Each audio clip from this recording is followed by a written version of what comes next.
Belum ya. Maklum, bukan podcast yang berbasis broadcast ya. Sampai jumpa lagi.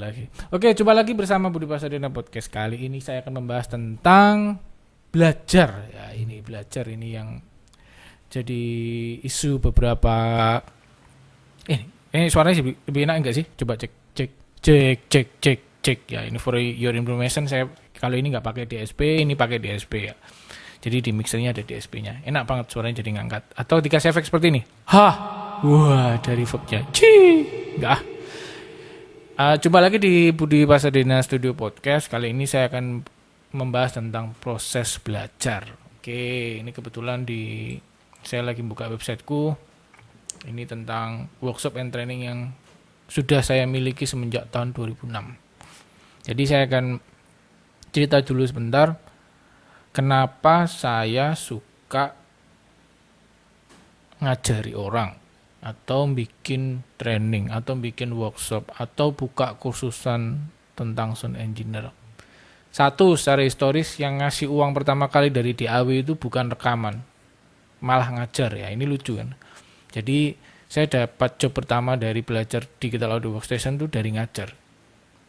Dari secara historis itu saya dapat rezeki lebih dulu ngajari daripada bikin rekaman, karena pada saat itu yang rekaman adalah teman-teman sendiri, kemudian lingkup dari teman-teman itu, kemudian baru ada pihak ketiga yang notabene belum kenal sama sekali, misal kayak gitu.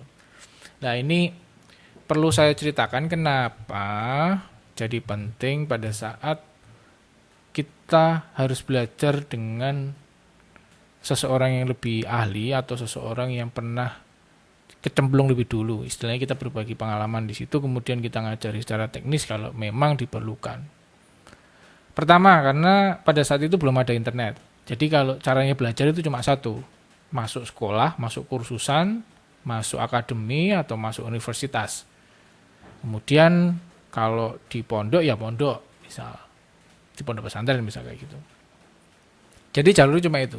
Kemudian internet masuk kan. Internet masuk, kita bisa lihat, sebelum internet dulu, kita bisa lihat dari video dokumenter. Nah, itu dulu di era-era awal-awal saya masih ikut Mas Bombom, magang di sana, kerja di sana, Mas Bombom sering share buku impor dari luar, kemudian video tutorial dari luar.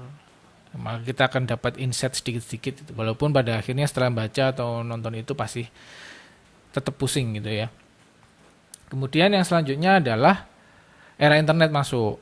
Video tutorial itu semakin banyak karena banyak orang yang ngajar melalui video, kemudian bikin sendiri di YouTube. Nah, sekarang ini hampir semua permasalahan studio rekaman itu solusinya ada di YouTube. Mulai dari bikin studionya, belajar softwarenya, cara downloadnya, bahkan ada beberapa yang sampai ekstrim. Dia cerita punya studio sampai bikin sampai monetisasinya seperti apa itu. Monetisasinya seperti apa itu dia cerita semua di YouTube. Jadi semua pelajaran tentang proses belajar digital audio workstation itu hampir semua ada di YouTube. Nah, lalu apakah kondisinya jadi lebih baik? Menurut saya ada yang lebih baik, yaitu mereka-mereka yang sudah paham internet, melek internet dari awal ya, misal dari SD sudah tahu internet, maka ketika dia punya masalah dia akan lebih cenderung tanya ke Google, kemudian ditemukan jawabannya di dalam bentuk video. Bisa secepat itu. Kalau dulu harus nunggu berhari-hari atau bahkan sampai tua belum selesai permasalahannya. Lalu apakah ada yang jadi tambah bingung? Kebetulan tambah banyak. Nah, ini di sini kita menyikapi bahwa proses belajar itu memang sebuah perjalanan yang tidak sesimpel nonton video ternyata. Itu yang saya alami ketika saya punya kursusan dan masih bertahan sampai saat ini. Di websiteku ini aku pajang beberapa foto kegiatan aku ngajari, kemudian workshop, kemudian seminar, ada yang berbayar, ada yang gratis, kemudian di sini ada materi-materinya. Kemudian ini daftar lulusan, karena ini aku menghargai mereka yang pernah belajar sama aku itu. Masih belum ada yang diupdate di tahun-tahun ini, padahal di tahun-tahun ini lumayan banyak. Ini adalah foto-fotonya. Jadi kenapa kita harus tetap belajar dengan orang atau kita punya interaksi dengan seorang guru itu? Dan saya kemudian memahami ini jadi tetap lebih salah satu cara yang lebih efektif daripada kita belajar sendiri adalah satu, lebih cepat. Karena biasanya kalau kita belajar dengan seseorang yang sudah biasa ngajar, sudah biasa ngisi, atau kita belajar sama guru gitu aja lah. Dia sudah punya kurikulum yang mempercepat di bagian-bagian yang mungkin kita skip, kita lewati karena mungkin kita tidak tahu itu masalah itu apa. Contoh kasus seperti ini ya, orang mau punya studio rekaman di rumah, itu pasti akan cari membuat studio rekaman di rumah. Gitu. Aku pernah nulis bukunya juga. Kemudian dia akan direkomendasikan dengan video-video, oh harus beli alat A, B, dan sebagainya gitu ya. Setelah beli, mereka tetap tidak paham apa yang mereka beli, yaitu tidak bisa masang, tidak bisa nginstal, masih ada latensi, kemudian tidak kompatibel software, salah komputernya, kemudian error terus dan lain sebagainya. Maka setelah masalah satu selesai timbul masalah yang lain. Nah itu kalau belajar sama guru atau belajar dengan instansi yang sudah tahu permasalahannya dari A to Z-nya apa, dia akan mensolusikan itu dari pertemuan pertama sampai pertemuan terakhir. Ya kira-kira itu mempercepat proses itu jadi runtut. Jadi ketika beli alat pun biasanya guru-guru saya atau senior-senior saya itu biasanya ngajari, oh beli alat yang ini, oh ini perlunya mic yang ini, misalnya kayak gitu. Itu yang diajari. Jadi langsung tepat sasaran dan yang paling enak lagi adalah bisa menyesuaikan budget. Jadi tidak ada istilah salah beli. Tapi kalau nonton sendiri di YouTube ada potensi salah beli. Karena memang videonya memang endorsan misal. Kemudian videonya memang ada tendensi untuk jualan misal dari toko-toko alat musik itu. Tidak ada yang salah, tapi itu akan membuat keputusan kita dalam membeli sesuatu atau mengambil tindakan akan gampang terpengaruhi. Karena beli-beli itu enak. Beli-beli itu paling enak. Yang paling pusing adalah setelah beli, habisin uang, tidak bisa dipakai. Itu yang paling pusing. Jadi ketika kita belajar sama orang yang notabene dia bisa ngajari, dan terbukti bisa ngajari juga dari yang tidak paham jadi paham dan bisa kerja dengan alat-alat itu, maka solusi ini jauh lebih cepat dan jauh lebih murah. Kenapa saya cerita seperti ini? Karena semua klien saya seperti itu. Jadi mereka cari info di internet, mencoba belajar sendiri, sudah beli alat, tetap tidak paham. Kemudian tidak tahu permasalahan atas solusi yang diperlukan. Misal kayak gini ya. Contoh dulu yang paling sering, beli mixer atau beli soundcard. Nah ini pertanyaan yang sebenarnya nggak masuk akal gitu loh. Beli mixer atau beli soundcard. Ini dua alat ini berbeda. Walaupun sekarang saya pakai mixer yang ada fitur soundcardnya. Nah, itu lain lagi. Yaitu soundcard yang punya fitur mixer atau mixer yang punya fitur soundcard. Tapi kalau sudah ada pertanyaan, mending mana beli soundcard atau beli mixer? Ini sudah pertanyaan salah kaprah. Kenapa bisa muncul pertanyaan seperti ini? Karena informasinya sepotong-sepotong.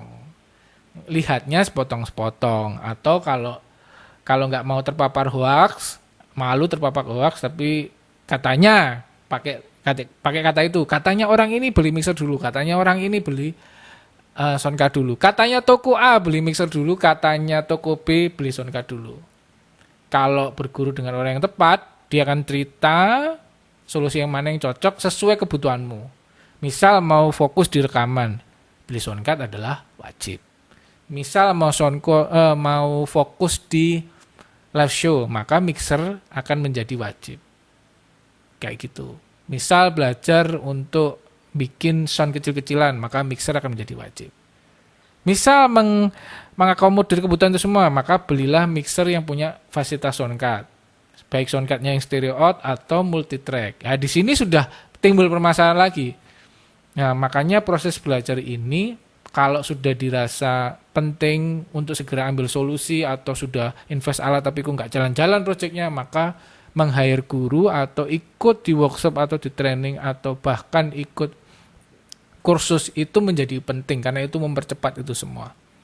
Lalu ada juga orang yang bisa belajar sendiri dan dia juga bisa sukses tanpa harus bisa kursus. Apakah ini ada? Ada. Tapi sekali lagi biasanya orang yang kayak gini ini proses belajarnya sabar. Baca satu persatu, baca manual book, nah itu kayak gitu itu. Itu pasti bisa itu belajar sendiri. Nanti diperlukan proses kolaborasi lain ketika karyanya sudah jadi. Misal perlu telinga pembanding, misal, Mas ini mixinganku seperti apa, kurangnya apa gitu. Kita hanya ngasih suges atau ngasih saran. Nggak betul-betul juga sih, karena di seni nggak ada yang benar, nggak ada yang salah. Tapi di teknis produksi seni ada hal yang harus dilewati, belajar dengan baik. Karena itu nanti kaitannya dengan teknikal ya. Teknik itu nggak boleh salah kan. Misalnya elektronik nggak boleh salah kan. Colok kabel salah, konslet. Nyodel kabel salah, konslet. Itu kan akibatnya rusak semua itu. Dengan tindakan yang sepele misal kayak gitu. Salah colok misal kayak gitu. Jadi kenapa workshop and training itu masih diperlukan, walaupun saya sekedar di sini mungkin kalian juga dalam hati bilang ini mesti Mas Budi lagi promo kursusnya ini. Memang betul. Kalau kita promo kursusnya memang betul, karena sebagian besar mereka merasa bisa belajar sendiri. Kira-kira seperti itu.